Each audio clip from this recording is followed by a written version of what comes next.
Good morning दोस्तों।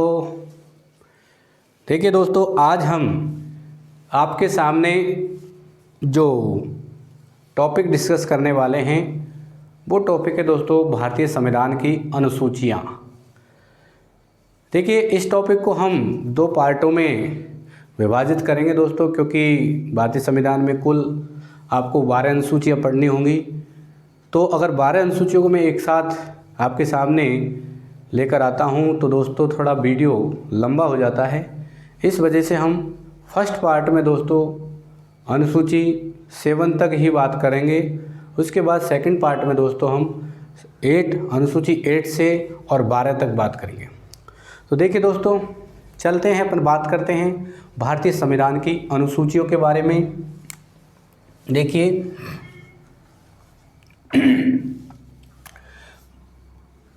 भारतीय संविधान की अगर बात करें दोस्तों तो संविधान में, यानी कि मूल संविधान की अगर बात कर लें तो मूल संविधान में दोस्तों अनुसूचियों की संख्या थी 8 दोस्तों। मूल संविधान में अनुसूचियाँ कितनी थी दोस्तों? 8। और वर्तमान में अगर हम अनुसूचियों की बात करें दोस्तों, वर्तमान में अनुसूचियों की संख्या है दोस्तों 12। अब देखिए दोस्तों, हम सबसे पहले बात करते हैं अनुसूची 1 की। अनुसूची 1 या 1 भारतीय संविधान की पहली अनुसूची या भारतीय संविधान की अनुसूची नंबर 1। तो देखिए, भारतीय संविधान की पहली अनुसूची में अगर हम बात करें दोस्तों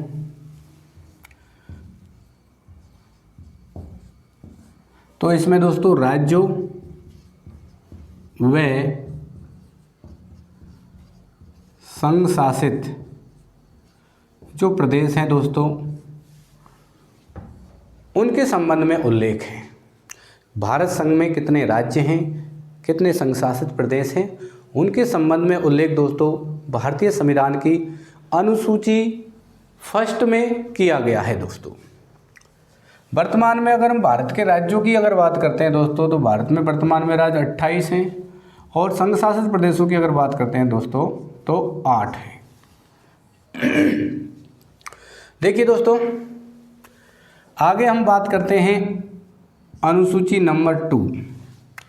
अगर अनुसूची 2 की अगर हम बात करें दोस्तों तो जितने भी हमारे राजनीतिक पदाधिकारी हैं उन पदाधिकारियों के वेतन और भत्ते के संबंध में जो उल्लेख है दोस्तों वो भारतीय संविधान की अनुसूची नंबर 2 में ऐसे प्रावधानों का उल्लेख किया गया है। देखिए, तो जितने भी हमारे राजनीतिक पदाधिकारी हैं तो पदाधिकारियों के दोस्तों वेतन व भत्ते, वेतन भत्तों के संबंध में जो उल्लेख हैं वो भारतीय संविधान की अनुसूची 2 में, अनुसूची 2 में है दोस्तों। चाहे वो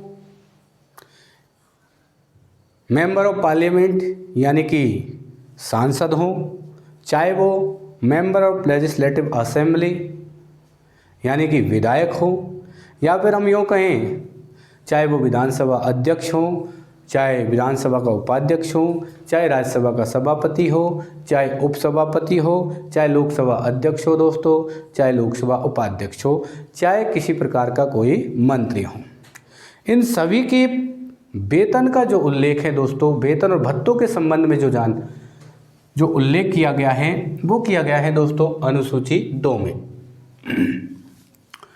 अब अनुसूची दोस्तों 3 की बात करते हैं तो अनुसूची 3 में ये जो पदाधिकारी हैं इनकी शपथ का उल्लेख दोस्तों अनुसूची 3 में किया गया है।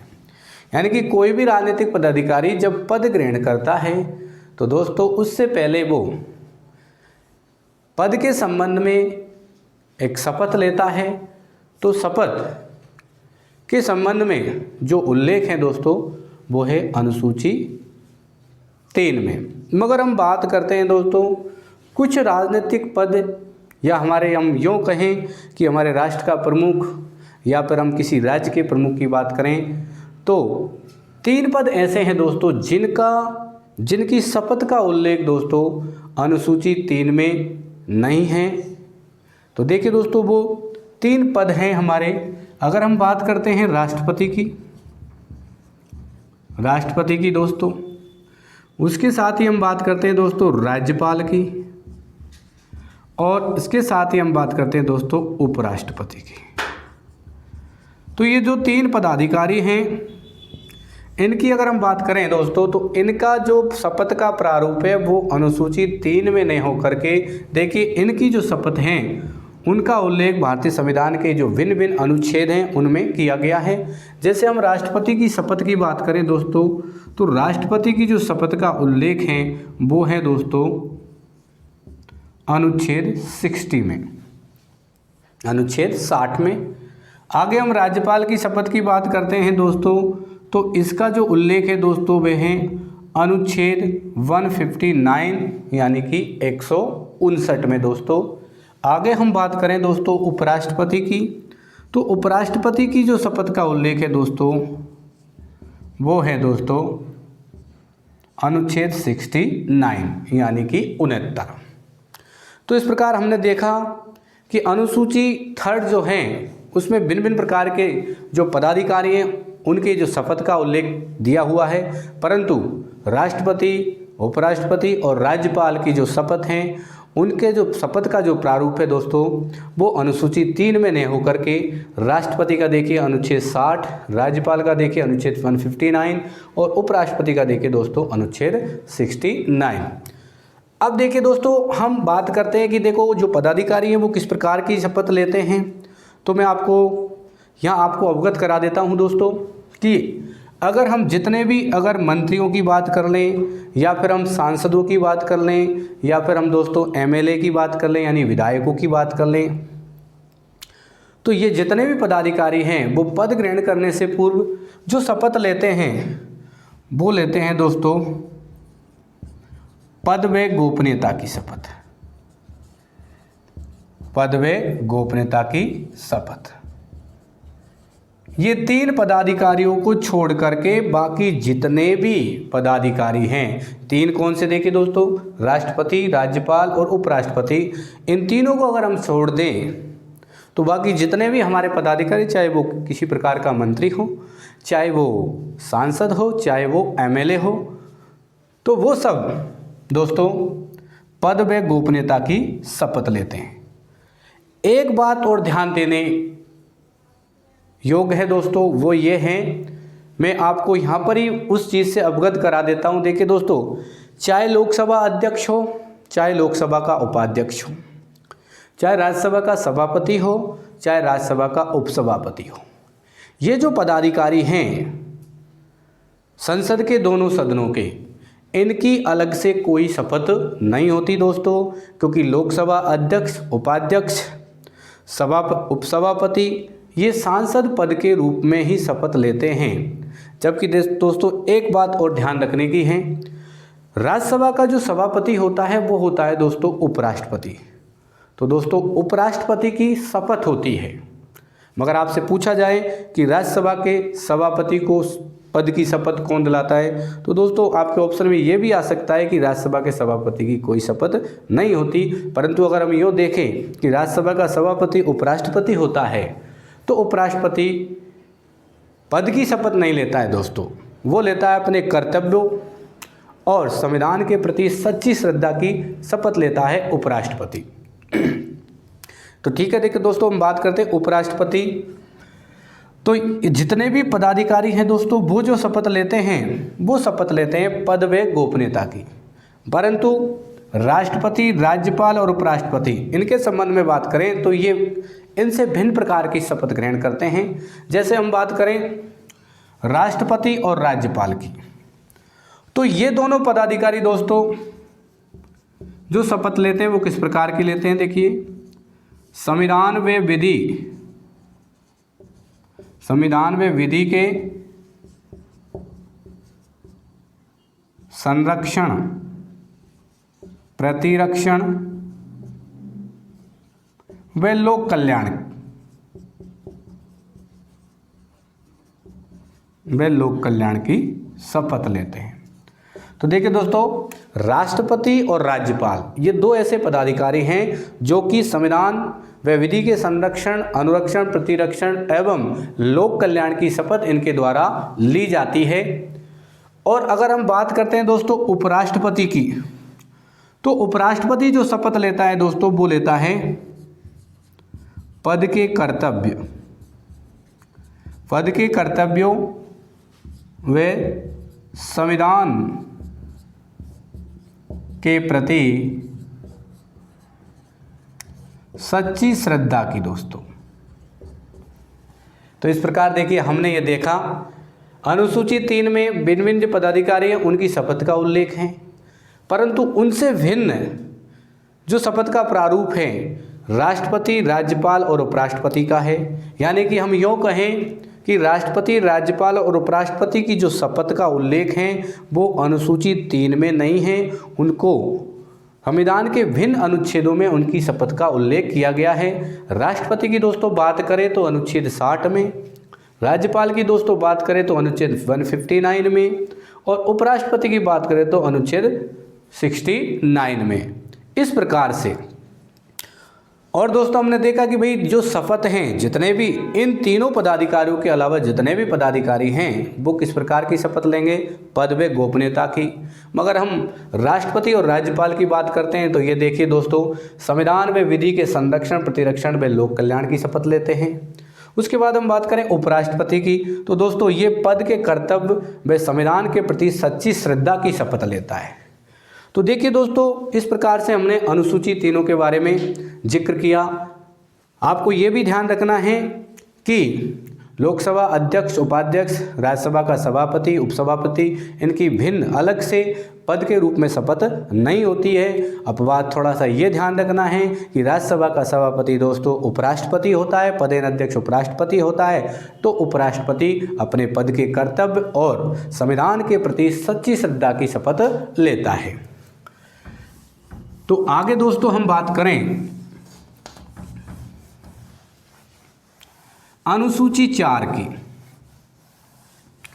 तो अनुसूची 4 की अगर हम बात करते हैं दोस्तों, अनुसूची नंबर 4 की बात करें तो अनुसूची 4 में दोस्तों राज्यों व केंद्र शासित प्रदेशों का राज्यसभा में सीटों का आवंटन या फिर हम कहें राज्यसभा में प्रतिनिधित्व। देखिए दोस्तों भारत में संघात्मक शासन प्रणाली को अपनाया गया है, फिर भी संघात्मक शासन प्रणाली को अपनाते हुए अमेरिका की तरह राज्यसभा में भारत में भिन्न राज्यों से समान प्रतिनिधि चुन करके नहीं भेजे जाते। हमारे यहाँ पर अगर देखा जाए तो राज्यसभा में जनसंख्या के अनुपात में प्रतिनिधि राज्यसभा में भेजे जाते हैं।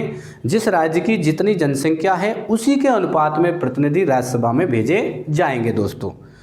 जैसे हमारे यहाँ पर जो जनसंख्या का आधार वर्ष माना गया था 1971 की जनगणना को, उसमें ये प्रावधान था कि 50 लाख तक की अगर किसी राज्य की जनसंख्या है तो 50 लाख तक की जनसंख्या है तो वहाँ पर प्रत्येक 10 लाख पर एक प्रतिनिधि राज्यसभा में चुन करके भेजा जाएगा। और अगर किसी राज्य की जनसंख्या 50 लाख से अधिक होती है तो प्रति 20 लाख पर एक अतिरिक्त सदस्य राज्यसभा में चुन करके जाएगा।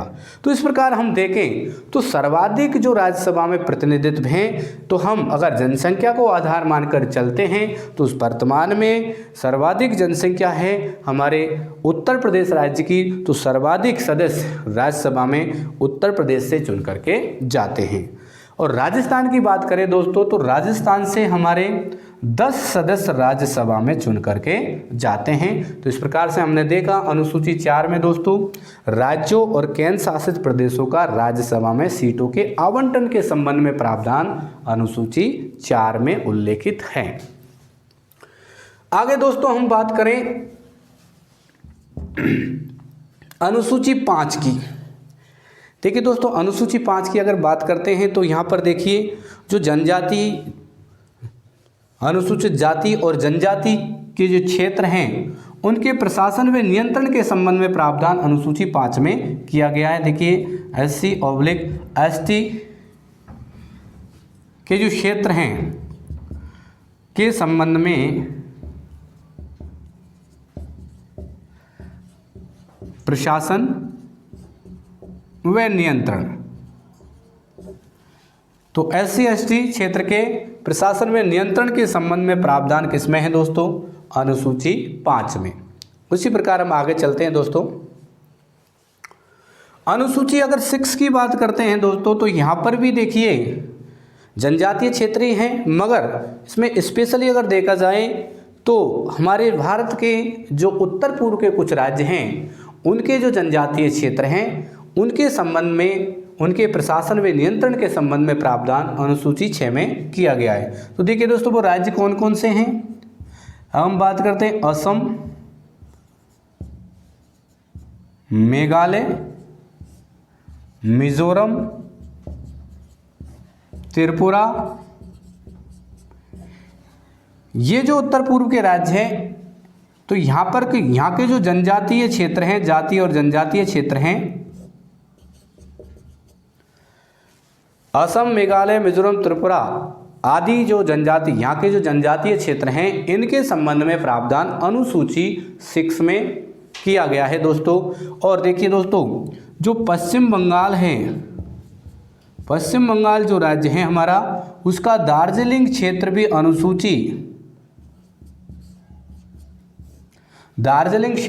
अनुसूची 6 में समाहित है, यानी अनुसूची 6 में उसका उल्लेख भी किया गया है। आगे दोस्तों हम बात करते हैं अनुसूची 7 की। देखिए दोस्तों, ये अनुसूची हमारे लिए बहुत महत्वपूर्ण साबित हो सकती है, क्योंकि अनुसूची 7 से बहुत सारी एग्जामों में, प्रतियोगी परीक्षाओं में, चाहे वो RS की भर्ती हो, चाहे वो सेकंड ग्रेड टीचर की भर्ती हो, चाहे वो फर्स्ट ग्रेड की भर्ती हो, चाहे किसी भी प्रकार का कंपटीशन क्यों ना हो, सभी में लगभग यहाँ से प्रश्न पूछे जाते हैं। तो अनुसूची 7 की अगर बात कर लेते हैं तो इसको दोस्तों थोड़ा ध्यान से समझना है और इस पर फोकस करना है, क्योंकि यहाँ से प्रश्न लगभग पूछा जाता है।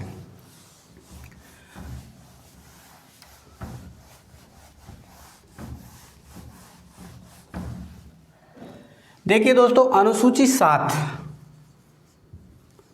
अनुसूची अगर 7 की बात करें हम, तो देखिए भारत में संघात्मक शासन प्रणाली है दोस्तों, और संघात्मक शासन प्रणाली होने के नाते सबसे पहली जो डिमांड होती है वो होती है कि भाई संविधान के अंतर्गत ही केंद्र और राज्यों के बीच शक्तियों का स्पष्ट विभाजन होना चाहिए।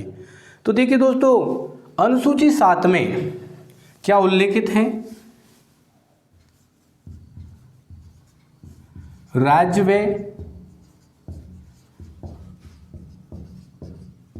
संघ शासित प्रदेश जो हैं, इनके मध्य में 3 सूचियों के माध्यम से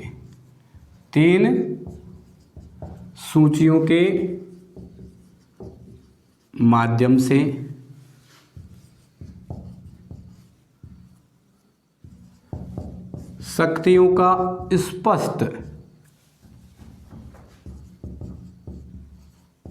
स्पष्ट विभाजन किया गया है दोस्तों, स्पष्ट विभाजन किया गया है।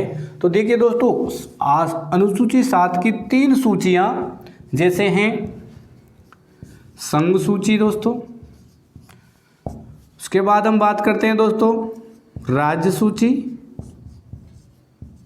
और समवर्ती सूची, ठीक है। तो इन 3 सूचियों के आधार पर ही केंद्र सरकार और राज्य सरकार के मध्य शक्तियों का विभाजन यानी विषयों का विभाजन किया गया है कि कौन से विषय के संबंध में कौन सी सरकार कानून बनाएगी, इस प्रकार का विभाजन यहाँ पर है। तो देखिए दोस्तों, अगर संघ सूची की बात करें तो मूल संविधान में मौलिक रूप से अगर देखे जाते हैं तो 97 विषय संघ सूची में समाहित हैं, और वर्तमान की अगर हम बात करें तो 100 100+ विषय संघ सूची में उल्लेखित हैं दोस्तों। राज्य सूची की बात करते हैं दोस्तों, तो मूल संविधान में 66 विषय थे और वर्तमान में हैं दोस्तों 61 विषय। और अगर हम दोस्तों बात करें अपने समवर्ती सूची की, तो समवर्ती सूची की दोस्तों मूल संविधान में थे 47 विषय और वर्तमान में हैं दोस्तों 52 विषय। अब देखिए दोस्तों, यहाँ जो डिफरेंट आया है, इसके पीछे जो रीज़न है वो ये रीज़न है दोस्तों कि भारतीय संविधान में एक संशोधन किया गया था, 42वां संविधान संशोधन। ठीक है दोस्तों, 42वां संविधान संशोधन 1976। तो इस 42वें संविधान संशोधन के तहत 1976 में दोस्तों जो राज्य सूची के 5 विषय थे उन्हें राज्य सूची से निकाल करके समवर्ती सूची में समाहित कर दिया गया। तो वो विषय कौन से हैं दोस्तों, हम उनके बारे में बात कर लेते हैं। देखिए पहला विषय तो हम सब जानते हैं, वो है शिक्षा। उसके बाद अगर हम बात करें दोस्तों तो वन व वन्य जीव के संबंध में। तीसरा विषय बात करते हैं दोस्तों तो जनसंख्या नियंत्रण या फिर कहें हम परिवार नियोजन।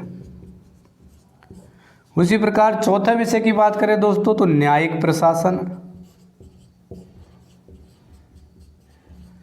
और 5वां विषय है दोस्तों नाप तोल की इकाइयां। नाप तोल की इकाइयां।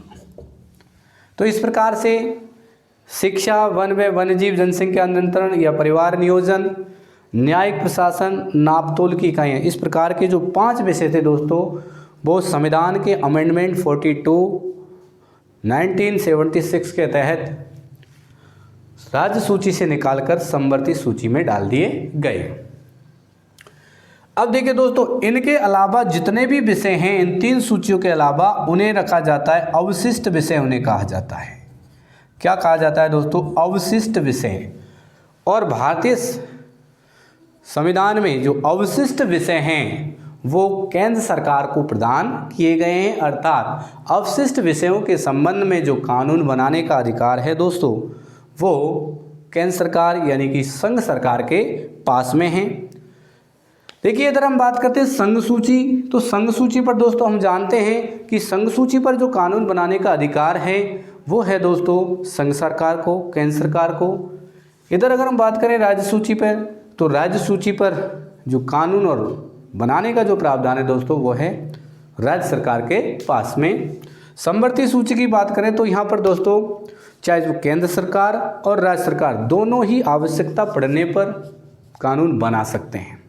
कई बार परिस्थिति ऐसी भी होती है दोस्तों कि हमारी राज्यसभा किसी भी राज्य सूची के विषय को अगर राष्ट्रीय महत्व का घोषित कर देती है तो ऐसी स्थिति में दोस्तों राज्य सूची के विषय पर आगामी 1 वर्ष तक कानून बनाने का अधिकार दोस्तों केंद्र सरकार को मिल जाता है।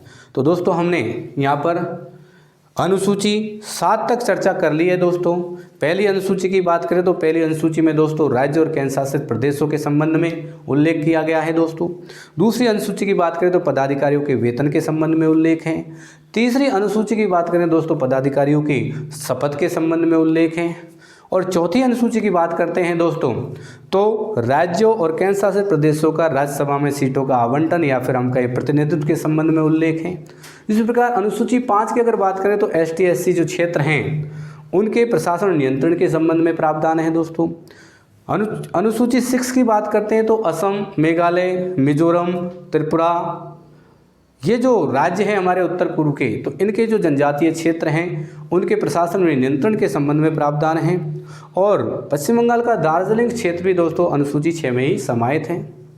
और अनुसूची 7 की अगर हम बात करते हैं दोस्तों तो राज्य सरकार या फिर केंद्र सरकार के मध्य में, राज्य में संघ सरकार, शासित प्रदेश नहीं है दोस्तों, संघ सरकार के बीच में के मध्य में 3 सूचियों के आधार पर शक्तियों का स्पष्ट विभाजन किया गया है और वो 3 सूचियाँ हैं दोस्तों। संघ सूची, जिसमें मूल रूप से 97 विषय, वर्तमान में 100 से अधिक विषय हैं। राज्य सूची में मूल रूप से 66 विषय थे दोस्तों, वर्तमान में 61 विषय हैं। समवर्ती सूची में दोस्तों 47 विषय थे, वर्तमान में 52 है। इसके पीछे भी जो सबसे बड़ा रीज़न था दोस्तों कि 42वां जो संविधान संशोधन किया गया 1976 में, उसके तहत 5 विषय शिक्षा, वन व वन्यजीव, जनसंख्या नियंत्रण व परिवार नियोजन, न्यायिक प्रशासन और नापतोल की इकाइयाँ, ये 5 विषय दोस्तों राज्य सूची से निकाल करके समवर्ती सूची में समाहित कर दिए गए थे दोस्तों। अपशिष्ट विषयों की अगर बात करें तो अपशिष्ट विषय हमारे संविधान निर्माताओं ने केंद्र सरकार के पास ही रखे हैं।